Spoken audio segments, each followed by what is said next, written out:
Welcome in the latest episode of Five on the Floor on the Five Reasons Sports Network. Thanks for finding us on your favorite podcast app, whether it's Apple or Android. You can also find us on Dash Radio every day at 7 p.m. Download the Dash Radio app for free. Search for Nothing But Net. And again, it's 7 p.m. Eastern. My new show on OnSideRadio.com is every day from 10 a.m. until noon, covered more than just the Miami Heat, although we do a lot of Heat there as well. And sometimes I save some stuff for the morning. So make sure you check that out at 10 a.m. 5reasonsports.com, where you can find all the latest Miami Heat, Miami Dolphins, Miami Marlins. What else? Inter Miami CF. We cover just about everything at 5reasonsports.com. It's free, and we're going to talk about a piece that was on there this week on that show. And also the great sponsors of the 5 Reasons Sports Network. We appreciate all they do for us. Most of them are local, including our friend Louis Peters. He just saved me a bunch of money on car insurance, more than $300 over 6 months by just doing the due diligence. That's what he does. He's at State Farm, and he's at an agency representing the number one auto and home insurer in the United States. More than 60 years of combined experience in the insurance industry. These are local agents that understand South Florida's unique market. They've got access 24/7 at louispeters.com. That's Luis Peters.com, or you can walk in. It's at 7750 Southwest 117th Avenue, Suite 207 in Miami. Again, that's 7750 Southwest 117th Avenue, or you can call 305-275-5585. That's 305-275-5585. Personalized service tailored to each customer. No cookie cutter solutions, and plenty of Heat and Dolphins talk. Our guy, Mr. Peters, is a big fan of both. So again, check it out, louispeters.com. And now, today's episode. 1, 2, 3, 4, 5 on the floor. Welcome to Five on the Floor, a daily show on the Miami Heat and the NBA, featuring Ethan Skolnick with Alex Toledo and Greg Sylvander, part of the 5 Reasons Sports Network. All right, Ethan Skolnick back on Five on the Floor. Here's today's floor plan. I've got Alex Toledo. You can follow him at Tropical Blanket. No Greg Sylvander. We gave him the night off tonight. He is replaced, we'll see, probably not indefinitely, but certainly for this evening, by Marco Romo. You can follow him at Marco_Romo on Twitter. He just joined us here at the 5 Reasons Sports Network and had a couple of pieces up on the site. We're going to talk about at least one of them today, maybe two. Marco, let's start here.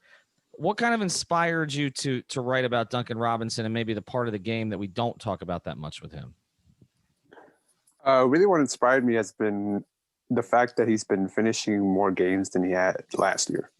Because last year, it was very noticeable how many times he got into foul trouble and how many times he would get subbed out and how many times people would just clamor for him to be subbed out because he was such a negative defender.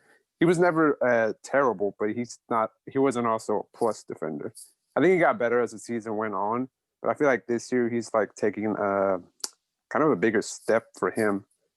But I think he keeps getting smarter, and that's what you just want from a guy whose limitations are mostly athletically, but he still has the length and the height, to pretty much still make sort of an impact, but he doesn't need to make too much of an impact, really. He's such a lethal offensive weapon that anything he gives you on the other end is a plus, and if it's as competent as it's been this year so far, it's a plus that you're going to need for the future, pretty much. Yeah, well, let's get into specifically, and then I want Alex to jump in here. You were mentioning again some of the positional stuff and all of that, but the numbers defensively are not bad this year, right? I mean, even on a team that hasn't been particularly good on that end. Yeah, I was actually surprising to me at the numbers, and the duo one especially, because I expected for those numbers to be mostly because of Bam. But when you look at the numbers, it's not really with Bam as much as you would have thought. It's mostly with guys like Avery Bradley or Goran. And there is the Jimmy thing, but Jimmy has barely played. So you still look at the numbers, you're like, wow, they're even better than the eye test. But I don't put too much stock in the numbers because I'm never a defensive numbers guy, but they still tell you a story. Yeah, and honestly, I think Duncan has been a more well-rounded player on both ends of the floor this year. And obviously, he was limited last year. We know what he is as a player. He's extremely good at what he does, but he's limited. And I think so he's added stuff in the sense that guys will overplay him on offense, and he'll start adding stuff whether it's turning the handoff into a pick and roll and trying to collapse the defense after guys play him off the three. But now on the defensive end, like Marco's talking about, he's just kind of sharpened his game there. Like I think the IQ has always been there with Duncan, but now like he's out there on defense and he's really on a string. Like he's really a part of the team defense and he's doing whatever they need. And I think he really understands it at a higher level than he did for most of last season. He's doing a little bit of everything. And obviously, the physical limitations are always going to be there. It just is what it is with Duncan, but he's done a good job making himself not look like one of their worst defenders on the team like he was last year. I think like he's out there and he's not actively hurting your defense. I think kind of the key with them is figuring out lineups where you're not necessarily playing too many of their subpar defenders all at once. And you talked about that last year where it's like you're okay with 2, you're not okay with 3. So it kind of that's the line, yeah. Right. So it kind of depends again on who we consider a subpar defender. I mean, I think it's fair to say that Goran, even though he competes, the numbers have always suggested subpar defender. Nunn, kind of a similar situation there. Hero, again, eye test with Hero is better. Sometimes the analytics are not. Kelly, sort of the same thing. And then, you take a look at Duncan, and I think you hit on Marco, the key point here. It's not just kind of what we saw last year where, for instance, like Boston, like they went to Gordon Hayward and isolated him on him, constantly down the stretch where it was like Eric couldn't play, Duncan. It's not just that. It's kind of, can he be competent enough to avoid the fouls, which again, take him out of his offensive game and then change the whole course of the rotation for Spoelstra during the game. He's avoided more of those fouls this year. I feel like some of the Heat's, I wouldn't say complaining, but they're kind of pointing it out constantly last year has probably helped. But what is the baseline? Like for you, Marco, like to say that he can be a crunch time contributor in every game, okay? Not we're going to spot him with Iguodala, maybe offense, defense. Like what is the base? Does he just have to be average? Is that the baseline? Yeah, I think the baseline is average. A guy I mentioned in the piece, JJ Redick, who he kind of became an average defender in like Philadelphia, and they could keep him on the court pretty much with Joel and Ben Simmons. But then there came a point where his height pretty much, they had to take him out. It was a series against Boston, I remember. They put Jason Tatum on him, similar to what they did to what they did to Duncan pretty much. But he was way too short. That's the thing that Duncan has over a guy like Redick is his height. Yep. He can compete at a way higher level than that. And yeah, the baseline is average, and Duncan, that's all he needs. Anything above that is gravy for you after that. Yeah, I think Marco's right here. I think he's got a point. I think the Duncan thing, like he's got so much more height and length than JJ Redick. And I think it's actually a really, really good example besides the fact that they're both such similar players with similar skill sets. I think that actually the Redick thing actually kind of connects back to what I was saying before about, not having too many bad defenders at once. I recall like during that best team that Redick was a part of with Philadelphia, he was frequently playing in lineups with Joel Embiid, Ben Simmons, and Jimmy Butler. And, 3 absolutely elite defenders at their positions. And I think that's kind of a model that the Heat need to follow as far as trying to optimize some of their subpart guys and getting back to that whole concept of finding the two-way balance in the rotations. But I do think the Duncan leap on defense, I mean, I'm not calling it a leap. I don't know why, but, it's an improvement. It's an improvement. And the bar was low. Yes, that's fine. But him being able to be playable on defense is kind of an important and significant improvement from last year. And now let's talk about the long term when it comes to this, because, when we were talking about players you include in a trade for Harden or something, or Beal, one of the things that comes up is, well, are you planning on paying Duncan anyway? Because if you're not planning on paying Duncan $18 to $20 million, which is where I think it's going to come in. If you look at where Bertans came in, some of the other shooters have come in. Duncan, to me, is a more well-rounded player than Bertans. I think you can get more out of him ultimately. And I think in the Heat system, ultimately, he will be better. But you've got to make a decision, because if you're not going to pay Duncan that kind of money, then you can include him in a trade. Alex, I mean, you've talked about sort of the importance he has to them offensively. The on-off numbers are staggering in terms of the difference when he plays and when he doesn't on the offensive end. To you, is he, in the current context of where the Heat are from a cap perspective, where they're going, Jimmy and Bam as max players, and everything else that they have going on, is Duncan Robinson, or you an 18 to $20 million player playing at this level? Can he get to that level at 18 to 20, and or is he a player that you include in a trade, perhaps? I think all those options are there. I think I kind of lean towards keeping Duncan. I think he's the type of guy that you keep when you're trying to be a win-now team. He fits right into the timeline of fitting alongside Jimmy and Bam. The chemistry is obviously there. They've already figured out just how to make him into an incredible offensive weapon that, frankly, I think was the biggest reason their offense was top 7 for pretty much all of last season. And, you know, they've obviously not been as good so far on offense this year, and it's got a lot to do with not being healthy, not having continuity, et cetera, all the other intangibles we've talked about. But Duncan is kind of what makes them go, and he's still been as consistent as ever. And like I said before, I think he's added small stuff to his game, add little counters that I think, you know, we talked about over the past year or so that will help, especially in the playoffs when guys start running him off the line. But even besides that, like, I just think he's still on like around 45% from three at around 8 attempts a game, which is pretty much what he did last year. And that was, you know, the best catch and shoot season of all time. I think it's hard to understate just how good Duncan is at what he does, right? And as limited as he is in other parts of the floor, like, I just think he is essential to what the Heat want to do, especially when you talk about the context of the Heat's 2 best players, Jimmy and Bam. And I know Bam has developed a nice little mid-range jump shot here, but he is essential to their spacing. Like, they need him to create spacing. I know he's not their best shooter. I just think, like, they've turned him into somebody who has become essential to them being a finals contender. I think you take him off this team, and it makes a huge difference to what they want to do. And so because of that, I say you pay him.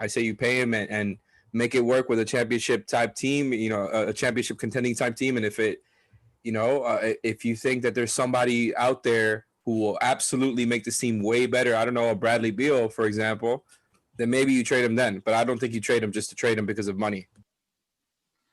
Marco, you pay him or you deal him? I think it's all about the price. Like, what's the price you're paying? Like, what type of player are you getting back?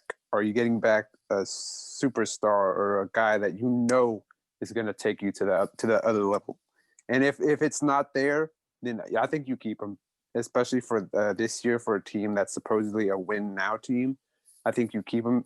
It's going to depend on the price, but he bends the defenses to his whim pretty much when he's out there. He opens up so much for your other guys that if you lose that central part of your offense, especially in the middle of a year where you have no idea who's going to be out there, that if you lose just one piece like that, it might cause, like, you might have to change your whole offensive system pretty much in the middle of the year. So I think for the right price, it has to be a guy that you know will pretty much take you back to the finals. Because Duncan already took you there, so it's not like you're going to question if he's going to take you back there, especially with the guys that you have around you improving. See, I'm with you guys on this, and this is where, you know, I think we've got to make a distinction. I don't believe in overpaying your own guys that you develop simply because you develop them, which is, you know, the place that sort of the Heat got into, you know, with Whiteside, but more so maybe Tyler Johnson. And, you know, a player who was, as we've seen, because Tyler has bounced around the league since, you know, a good player, but eminently replaceable. I don't think that you give out that kind of money in those terms.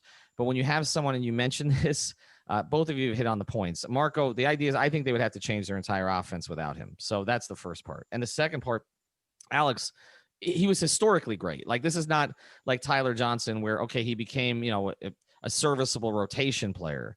I mean, this is a guy who actually did things that Klay Thompson hasn't done. I don't think he was Klay on offense last year, pretty much. And I know Klay does a little bit more as far as scoring, but the shooting stuff, he was Klay. Yeah, and so I don't think that you replace Klay. And again, defensively, even as what we're talking about the improvement here, he's not going to be Klay. But as long as he's playable defensively, then I do think that you have to keep him, and I do think you have to pay him. And that's what I've heard all along that the Heat are going to do. And I don't really think that the price tag of, say, $18 million or more will scare them that much, because I think that's what they've anticipated was going to happen ever since the breakout last year. So I think that's where it's headed. We'll talk about it some more. Check out the article that Marco wrote on the website. He's also got one up there about Casey Okpala, the curious case of Casey Okpala. That's going to be a pod topic for another day. When we come back, we're going to talk about Lonzo Ball. Before we do, though, we'll tell you about another great sponsor of the 5 Reasons Sports Network. That's our friend Dr. Jonathan Chung. You can find him at Keystone Chiropractic and Neuroplasticity. They're focused there on low-force spinal adjustments and brain-based rehabilitation. They get great results with post-concussion syndrome, dizziness and vertigo, headaches, and chronic neck and back pain. A lot of chiropractors and therapists want to see you 3 times a week for months, but Keystone has a treatment philosophy of doing just enough to get you back to a normal life again. They're now offering virtual rehab visits. Again, everybody's concerned about COVID. They use video conferencing. He's up in Wellington, but he can treat you by video conference. Research shows that patients getting a supervised telemedicine rehab program can be just as effectively treated as an in-person visit for many pain conditions. Mention 5 Reasons. You get a free 15-minute video or phone consultation, and you'll save 50% off your first virtual rehab session. Again, it's chiropractickeystone.com. The Twitter handle is Dr. Jonathan Chung, no H in the Jonathan. All right, let's get to the second part of this. I feel like, Marco, we have a couple of people in our network, and you're new to it. Ricky J. Mark's been leading this one, and I feel like for the past month on our streams on the YouTube channel, that are on the Lonzo Ball train. And I've been hearing for a little while that Griffin was open to moving him. Again, both David Griffin and Stan Van Gundy have been on this podcast. So there is some knowledge kind of what they do. I know both guys reasonably well from covering the league. And I thought that the Lonzo Ball thing was going to work for Stan because, he had Jameer Nelson for a long time, but he's kind of expressed a preference for bigger point guards, defensive point guards. It's not working that well. And then Shams had a report today that essentially said they're accepting calls on the 2 of them, that they're getting calls and they're not turning them down. I have actually heard it's more aggressive, in terms of being willing to move, whether it's a Bledsoe or a Ball or some of the other guys on the roster or JJ Redick, that they are willing to sort of move on from some of these guys, and they've actually offered Lonzo around. Marco, why do you like the fit with Miami? I don't think it's much as a fit as it is. I like the idea of this being another reclamation project. It's similar to the Jay Crowder thing last year, especially with Lonzo's shot being as bad as it is this year. Because last year he was shooting decent from 3-point land, and I was like, "This is a guy Miami needs, a guy who can defend the point of attack. He's a guy that thrives with the motion offense. I mean, he would fit in seamlessly with a team like this." Because all he thinks about is the next pass and who's open, who's the next guy to get the ball to. But I've always liked his game, in terms of the way he sees the floor.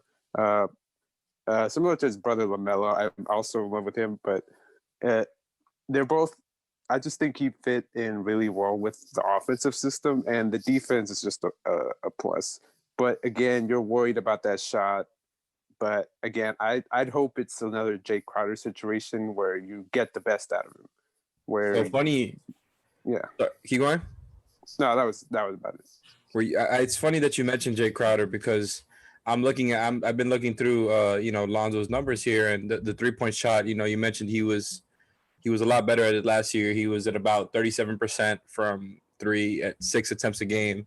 He's jacked up the attempts to about a little bit over 7 a game, but his percentage is down to 29, which is not great. But I think Jay Crowder being brought up here is interesting because of Jay Crowder's willingness to shoot the ball before coming to Miami, and then that being kind of a big reason as to why he was so much more impactful, especially in a playoff setting, than Myers Leonard on both ends of the floor, is because he's willing to shoot more often, and he's going to be the recipient in a similar way to Jay, of a lot of, really open shots that I think get developed.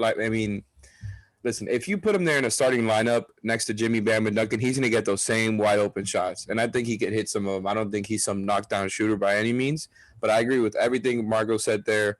100% he would be a great fit in the motion offense. He's got great vision. He's a very good defender. He's a very good rebounder for his position, even though that's taken a weird dip this year. I guess that's got more to do with Steven Adams being there. But I think Lonzo, if you can get him for a decent price is, trade wise, I think that would be a really nice option actually. All right, well, let's get into some of the contractual issues here and then kind of what a trade might look like, right? So there are a couple of impediments that I see. One of them is that he's represented by Clutch, which I don't believe that the Heat have actually done any business that's led to anything with Clutch since LeBron left. Maybe someone will correct me on that. Dion? Was Dion with Clutch initially, though? Dion went to Clutch, didn't he, while he was here? I'll have to look. I don't think his original contract was through Clutch. That from what I recall. I'll look it up, but that would be the only one. I mean, I'm trying to think who else. I mean, Norris was Clutch, right? But he was gone already. But Clutch keeps picking up players around the league. If people aren't familiar with Clutch, that's LeBron's agency. It's Rich Paul. As you know, that things didn't go so well in 2014. There was a lot of bad blood. The Heat deal with all kinds of different agents. They have some agents like a Mark Bartelstein or a Bill Duffy. A lot of people know the history there that they have, better relationships with. Bernie Lee, Jimmy Butler's agent, they have a good relationship with. I mean, they have good relationships with most agents. The Clutch is not one of them that seems to be in that category. They did with Henry Thomas too, of course, the late Henry Thomas, until some stuff went bad with Dwayne at the end, because he also had Udonis Haslem and Chris Bosh. So that's one thing. The second thing on this is just looking at the contract. So he's up, and again, Alex, correct me if I'm wrong here. He's up at the end of this year. He's making $11 million this season. He would be due a qualifying offer. Is that basically right? Or where are they in terms of extension? Is that even an option? So I don't know anything about extension talks. It doesn't seem like there's traction there. I haven't heard anything about that. But his contract situation, he's got a qualifying offer after the season, and meaning for next season. And I think I don't think it's been extended yet. Like it's been extended. Actually, Alex, I should have asked. I just found it. So late December. Now I recall this. They did not agree to an extension by the deadline right before the season. So essentially that sort of opened a lot of this up. So I just wanted to be clear on that. So there is no extension forthcoming at this point. So he's basically talking about qualifying offer or essentially restricted free agent. Yeah. It sounds like that's if they do give him that qualifying offer, he's a restricted free agent. If not, he's unrestricted, right? That's how it goes. Mm-hmm. Yep. So that's the situation after the season. He's up for $11 million right now, and so it's kind of a question mark for next season. I think that's a pretty good contract situation for the Heat if you're trying to strike a trade, especially with some of those other guys there on the Heat and their contracts. But you got to give some kind of value because he's in the last year of his deal, right?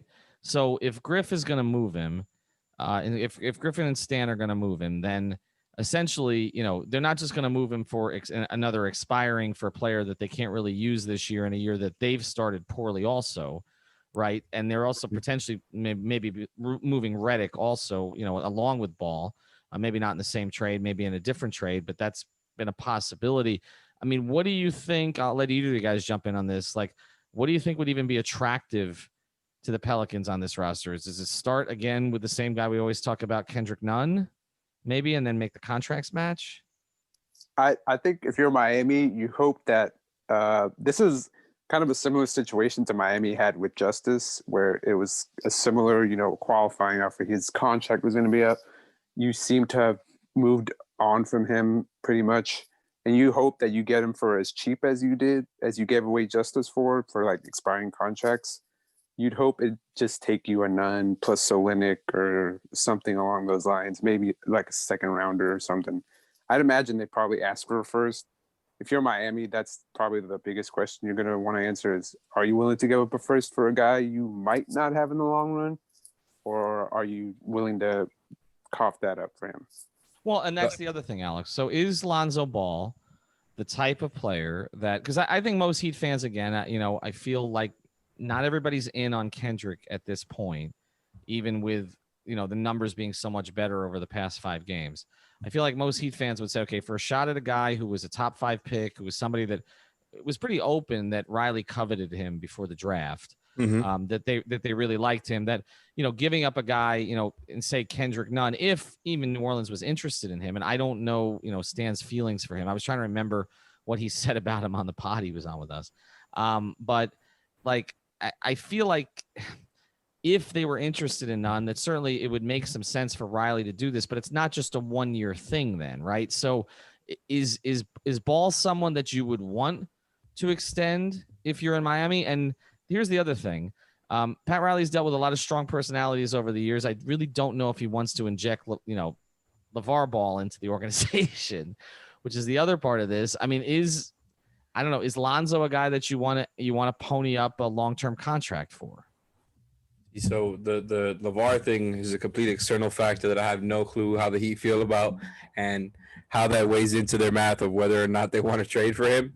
But as far as basketball and as far as his contract situation, I think that might be a risk worth taking. I don't know how much he might want as a free agent. I think that's definitely important, like to know more or less the ballpark range of what he expects and what you think he can contribute on your team. You kind of have to know if it'll match. I think that's something you got to weigh in as if you're the Heat, if you're thinking about trading for him. But just off of what we know, like I think he's somebody that'll be a really nice fit for the Heat for the reasons we talked about before, and probably would be somebody worth extending maybe a year or two at a price slightly higher than what he's at now, which is $11 million. Like I think he could be a positive player on a team like the Heat. I just think we haven't even mentioned the stuff with the Pelicans yet as far as what's gone wrong. And look, Stan Van Gundy is a really good coach. He's obviously got accolades. He's a very good coach, right? Ever since before the season, I've just had a lot of questions about them and how that starting five would work, and it just has not worked whatsoever. Lonzo's analytics have taken a dip as well. Like all of it is just a little bit weird. Starting Bledsoe and Lonzo together after signing Steven Adams. There's just like Brandon Ingram is your best shooter, and you need Bledsoe and Lonzo to jack up shots to create spacing because you have Steven Adams and Zion both doing their thing in the paint, and Zion kind of refusing to take anything outside the paint as far as shot attempts. Like I just don't see that formula unless you're going to live in transition, which is easier said than done. I mean, said than done, right? And I think like trading for Lonzo and then thinking about re-signing him, extending him, whatever, has to do with how well you project him to play with the Heat. And I think that's kind of where I feel good about it. I think he'd be a good fit. I just don't know how much you'd be willing to pay him and how many years he wants, because I don't know, man. Like I wouldn't give him 3 or 4 years right now unless he just really, really stands out with the Heat. I think they might. And I think that you mentioned at the beginning, Marco, this is the exact type of reclamation project that they like. Like it's, a player with clear upside talent. It reminds me a little bit of the Jamal Mashburn situation in Dallas, which is going to probably predate both of you. But I mean, Jamal came in top 5 pick, and he just, they had some personal stuff. There was a Tony Braxton involved and some other stuff like that. But the 3 J's, with Jason Kidd and Jimmy Jackson in Dallas, and it just wasn't working out. And, Pat had a piece in Kurt Thomas, and he traded him to get Jamal, and Jamal ended up being, it didn't pan out the way that everybody hoped, but he was basically, the third star, so to speak, on some very, very competitive, Heat teams in the late 90s. This feels a little like that. He's about the same age Jamal was at that point. I feel like in some cases, this is a question of fit. With Jamal, there were some injury issues. Lonzo's had some injury issues too. Not as much last year, but the first 2 years with the Lakers. And I do think they believe they could fix him. Now, the one thing I was told, the caution here is you got to put everything in the context of who their max players are. Now, we talk about how Bam has developed a mid-range jumper, but again, I don't know that you want Bam playing out there all the time. And I don't know that a backcourt, if, say, Jimmy was in the backcourt with him, I know it's a little bit positionless, but a backcourt, from a shooting perspective of Ball and Jimmy is ideal, even if you have, one of Duncan Robinson or Tyler Hero out there with them. I'll go to you, Marco. Would you be concerned, because Jimmy's going to be here, and Jimmy is obviously has not been a plus outside shooter in Miami thus far. Are you concerned about putting Lonzo Ball next to Jimmy? Because when I talked to somebody about this today in the organization, that was mentioned to me. I think it's kind of similar, not to bring it back to Justice again, but what they did last year with Justice. Yeah, but it's similar to what they did last year whenever he was healthy. They start him, and he would pretty much be Lonzo. He'd even better because Justice wasn't as much of a volume shooter. as Lonzo is.